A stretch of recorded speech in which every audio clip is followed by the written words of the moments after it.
আমি রাজধানী এলাকায় থাকি, আমার বাড়ি হচ্ছে নটরগাঁ দুবাইবার। কিন্তু দেখা গেল আমি বাড়িতে থাকি না, তাই আমি বাড়িতে পারিবারিক বিষয় থাকতে পারে, কিন্তু আমি যত এই বিষয়ে কিছু জানি না।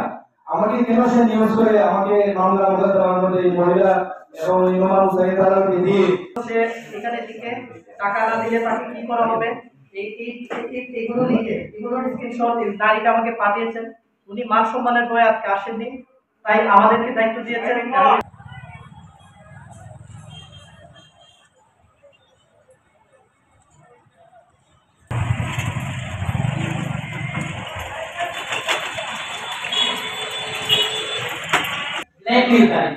আইন অমান্যকারী আওয়ামী লীগের প্রকৃত দালাল করে। এখানে অভিযোগকারী রয়েছে আমার সামনে, আপনারা অবশ্যই দেখতে পাচ্ছেন। ভুক্তভোগী মোসাম্মদ সাজিদা, এলেনা বেগম, রিমন সহ বিভিন্ন জায়গায় বিভিন্ন নাম ব্যবহার করে এবং নিজেকে জুডিশিয়াল ম্যাজিস্ট্রেট বলে প্রমাণিত করে একাধিক বিএসও সবারই সাথে ব্ল্যাকমেল করে আসছেন। তার বর্তমান ঠিকানা মোসাজাম, থানা হবিগঞ্জ। উল্লেখ্য থাকে আরো আবশ্যক যে তার বোন তালিয়া জাহেদ ও তার ভাই মুজিবুর রহমান মনির, তার সপরিবার আওয়ামী লীগ একটি নিষিদ্ধ সংগঠন ছাত্রলীগের পরিবার প্রকৃত দালাল বটে। দালাল তারেক হাবিব সে কখনো কখনো নিজেকে পরিচয় দেয় বাংলাদেশ সুপ্রিম কোর্টের আইনজীবী, আবার কখনো পরিচয় দেয় সে একজন হবিগঞ্জ জেলা জুডিশিয়াল ম্যাজিস্ট্রেট। তার মাকে পরিচয় দেয় সরকারি স্কুল শিক্ষিকা, অথচ প্রকৃতপক্ষে তার মা একজন গৃহিণী। তার বাবাকে পরিচয় দেয় জুডিশিয়াল ম্যাজিস্ট্রেট, প্রকৃতপক্ষে তার বাবা একজন আমরা জানি যা ইলেকট্রিশিয়ান, দিনমজুর হিসেবে কর্মরত আছে এলাকাতে। তারেক হাবিব এইসব ভুয়া তথ্য দিয়ে গ্রামের সহজ সরল মানুষদেরকে হাতে ফেলে একাধিক বিয়ে, ব্ল্যাকমেইল এবং ডিসিএসপি মহোদয়ের নাম বানিয়ে লক্ষ লক্ষ টাকা হাতিয়ে দিচ্ছে। শুধু তাই নয়, চাঁদা দাবি, চাঁদা না দিলে ভুক্তভোগীদের বিরুদ্ধে নিউজ করে দেয়। আমি সাংবাদিক উজ্জ্বল আহমেদের বিরুদ্ধেও গত 27/11/2024 ইং তারিখে আমার বিরুদ্ধে একটি নিউজ করা হয়। আমার হবিগঞ্জ পত্রিকার দ্বারা সে গ্রেফতার হয়, যার একাধিক প্রমাণও আমার কাছে আছে এবং অন্যান্য পত্রিকা সহ এগুলো তুলে ধরা হয়েছে। আসসালামু আলাইকুম। হাবিবের সাথে আমার কোনো ব্যক্তিগত কোনো সম্পর্ক আমাকে হুমকি দিয়েছে, যদি আমি এই মামলা নিয়ে আনতে পারিলে ব্যবস্থা করি তাহলে সে আমার বিরুদ্ধে মাদক দেহ ব্যবসায়ী বলে আমাকে নিউজ করে দিবে।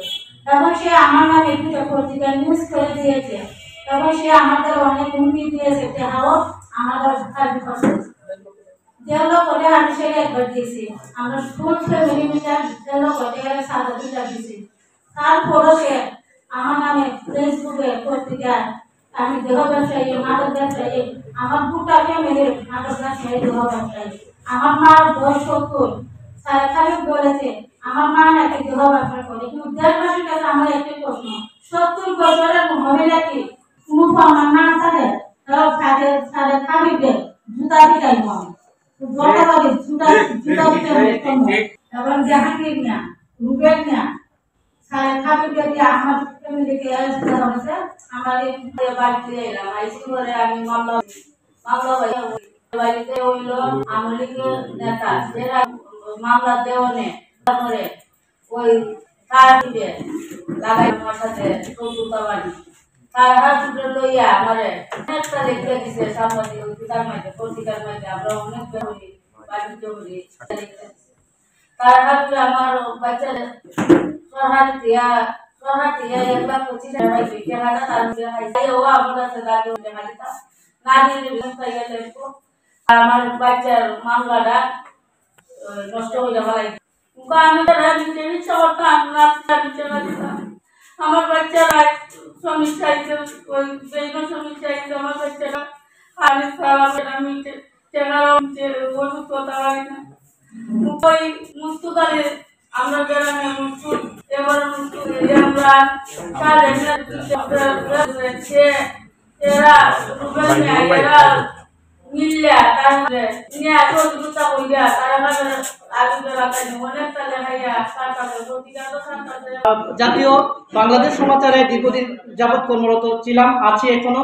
আমি এটার প্রতিবাদ করতে গেলে দালাল তারেক হাবিব লোকজন নিয়ে দলবল নিয়ে আমার দোকানে হামলা চালায়। তাহলে আমরা দেখাতে পারবো এই মুহূর্তে আমার কাছে যে ফাইলগুলো রয়েছে সেগুলো, এবং ভুক্তভোগী যে দুইজন রয়েছেন না, এইটা দেখেন ওনার একটি ছেলে, ওনারই বাইক হয়, তার কাছ থেকে ওনার কাছ থেকে 1,50,000 টাকা দালাল তারেক হাবিব দৈনিক আমার হবিগঞ্জ টাকা পয়সা খাচ্ছে। এবং দৈনিক আমার হবিগঞ্জ পত্রিকার আরো যারা সাংবাদিক রয়েছেন তাদেরও ফোন রেকর্ড আমার কাছে আছে, তারাও বলেছেন এই তারেক হাবিবের যন্ত্রণায় হবিগঞ্জে চলাচল খুব কষ্ট হয়ে পড়ে। তারেক হাবিব ইউরোপ পাঠানোর নামে 14 লক্ষ টাকা আত্মসাতের একটা মামলার নিউজ সে আমাকে করে, এবং আমাকে বিভিন্নভাবে পত্রিকায় আমার ছবি উল্লেখ করে, এবং তার পার্টনার আরো কিছু মহিলা এবং তার সাথে আরো কিছু অবৈধ ভাবে ভিডিও তৈরি করে নিউজ করে আমাকে সে ব্ল্যাকমেলও করে, এবং পাশাপাশি ভিডিও নিউজ তৈরি করে আমার মানহানি করে, এবং এই পত্রিকা নিউজ তৈরি করে আমার সুনাম সে নষ্ট করে আমার মানহানি করে। আমি তার এভাবে দৈনিক আমার হবিগঞ্জ পত্রিকায় যাই, তার সাথে সরাসরি আমি বিষয় আলোচনা করি। আমাকে বলেছে সে আমি নাকি তার টাকা দিতাম, টাকা দিলে সেই নিউজ সে বিবৃতি দিবে তার পত্রিকায়। আমি বলছি তুমি বিবৃতি দেওয়ার কোনো প্রয়োজন নেই, তুমি এটা আমার পরামর্শ আমার মতামত ছাড়া এই নিউজ কিসের ভিত্তিতে